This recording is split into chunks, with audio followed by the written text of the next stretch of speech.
parfait ça, super. Hein? Parfait, pourquoi?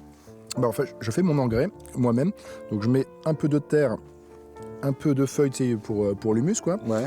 Là, je mets des lentilles, pourquoi? Parce que c'est un super aliment. Il s'agirait que la graine se fasse plaisir. Un petit peu de confiture de framboise, entrée plat dessert, comme on dit. Confiture. Non mais attends, Laurent, la terre, ok, les feuilles, ok, les lentilles, bon, soit, pourquoi pas, mais la confiture, non. Non. Ah, tu veux dire... Ah, ça serait couillon que les graines aient le diabète quand même. T'as raison. Non, c'est pas ce que je veux dire. Je veux dire, c'est qu'il te faudrait un engrais naturel et plus disponible, quoi. Qu'est-ce que je pourrais trouver? Chaque jour, plus d'1 litre d'urine part dans nos toilettes. Aucun rapport avec le sujet, vous pensez? Eh bien, sachez que notre urine vaut de l'or. Elle peut servir à faire pousser du blé, des tomates et même du maïs. Et ce, naturellement, en réduisant les engrais minéraux dans l'agriculture. Alors, comment cela fonctionne? Eh bien, c'est Luigi qui va nous expliquer tout ça. Luigi! Salut Luigi! Salut Laurent. Il paraît que tu as fait une grande découverte sur les bienfaits de nos fluides. C'est exact. Tu savais que notre urine contenait de l'azote, du phosphore et du potassium? Non, pas du tout, mais c'est bien ça. C'est super, oui. En fait, ce sont 3 éléments indispensables à la fertilisation des sols. Je suis allé à la rencontre d'une entreprise qui l'a bien compris et qui transforme l'urine en engrais. Allez, viens, je te montre. Ok, cool.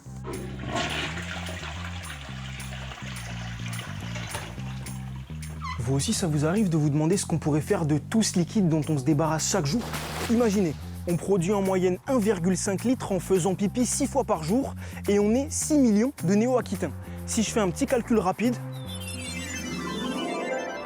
ça fait 9 millions de pipis quotidiens dont on ne fait pas grand-chose. En Gironde, un homme a eu une idée lumineuse, transformer cette urine en engrais. Il est basé à Loupiac de la Réole et je suis allé lui rendre une petite visite. Je m'appelle Michael Russ et je suis le fondateur et président d'une société qui recycle l'urine humaine. Alors Michael, quel est le point de départ de toute cette grande aventure? En fait, je me suis aperçu, grâce à un copain qui est loueur de toilettes sèches sur Bordeaux, que déjà ceux qui collectent ces matières-là, donc notamment l'urine, sont obligés de payer en station d'épuration pour s'en débarrasser. Donc je me suis dit, aujourd'hui, on a un déchet qui a une forte valeur ajoutée, on est obligé de payer pour s'en débarrasser, pour le détruire, alors que derrière, on a besoin de fertilisants. On s'aperçoit vite qu'il y a forcément un modèle à trouver pour récupérer cette matière-là et en faire des produits qui permettent de remplacer les engrais. Donc là, on est entouré de pipi, quoi. Exactement. Là, il doit y avoir un peu plus de 100 000 litres de pipi autour de nous. On collecte de l'urine humaine sur différents lieux, donc comme de l'événementiel, par exemple, donc les festivals, ou sur des bâtiments qui reçoivent du public. On collecte cette urine, on la ramène ici, on la stocke, ensuite elle va être transformée en différents produits. Si j'ai bien compris, il y a aussi un enjeu écologique dans la mesure où l'urine que vous recyclez, souvent les entreprises qui fabriquent des engrais vont chercher l'un de ses composants principaux à l'étranger. Le premier sujet, c'est déjà d'arrêter de faire pipi dans de l'eau potable. Alors, quand on fait pipi, c'est 250 millilitres en moyenne.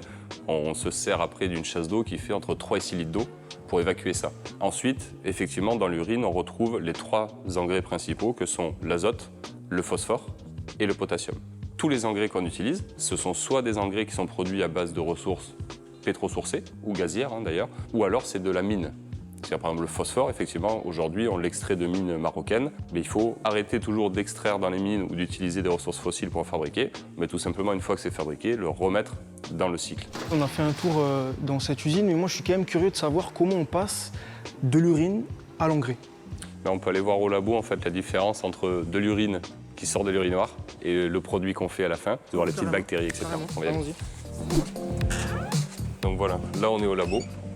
Donc c'est là qu'on va faire toute la recherche et développement, c'est-à-dire le développement des produits avec différentes souches de bactéries et aussi les contrôles qualité. Donc tout se fait ici. Et là je vois des petits contenants qui bougent un peu. Mais là c'est des essais de fermentation d'urine sur différents produits. Donc en fait à chaque fois, chaque ligne, c'est des bactéries différentes et en fait qui sont en train d'être agitées pour que le mélange entre le sucre, l'urine et les bactéries se fassent bien. L'urine qui rentre ici, qu'on réceptionne, on la dépollue. Ensuite, cette urine va être stockée pendant une petite phase. Ensuite, elle va être mise dans des fermenteurs industriels. On va rajouter du sucre et le concentré de la bactérie qu'on veut faire pousser. On fait fermenter, on laisse pousser les bactéries quelques jours et ensuite on a le produit fini. Et d'après ce que j'ai compris, le produit fini, il est là. Là, en fait, on voit la différence entre de l'urine. Voilà, ça c'est de l'urine brute. Voilà, sortie d'urinoir qui arrive ici. Et ça, c'est l'urine fermentée. Ce n'est pas les nutriments qui sont contenus dans l'urine qui vont remplacer les engrais, Mais c'est les bactéries qui ont poussé sur de l'urine qui vont remplacer les engrais. Une fois que l'engrais est prêt, à qui est-ce qu'il se destine et surtout pour quelle culture? Le premier produit fini qui sort de cette usine, il est adapté pour absolument toutes les cultures.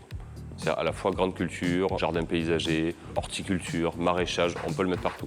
Donc nous, en fait, on ne fait pas de vente directe aux agriculteurs, on vend des gros volumes, des camions aux coopératives qui elles-mêmes revendent. Pour fertiliser 1 hectare, admettons, de maïs, il faut combien de litres On arrive à remplacer, donc sur le sujet phosphore, 50% du phosphore qu'on apporte dans le champ est remplacé par 20 litres de notre engrais.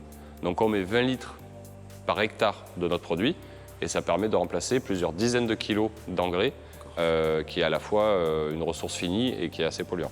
L'objectif de Michael et son équipe est de recycler 1% de l'urine humaine produite en France chaque année. Ça revient à recycler 300 millions de litres par an. Avec ça, on va pouvoir en faire pousser des tomates.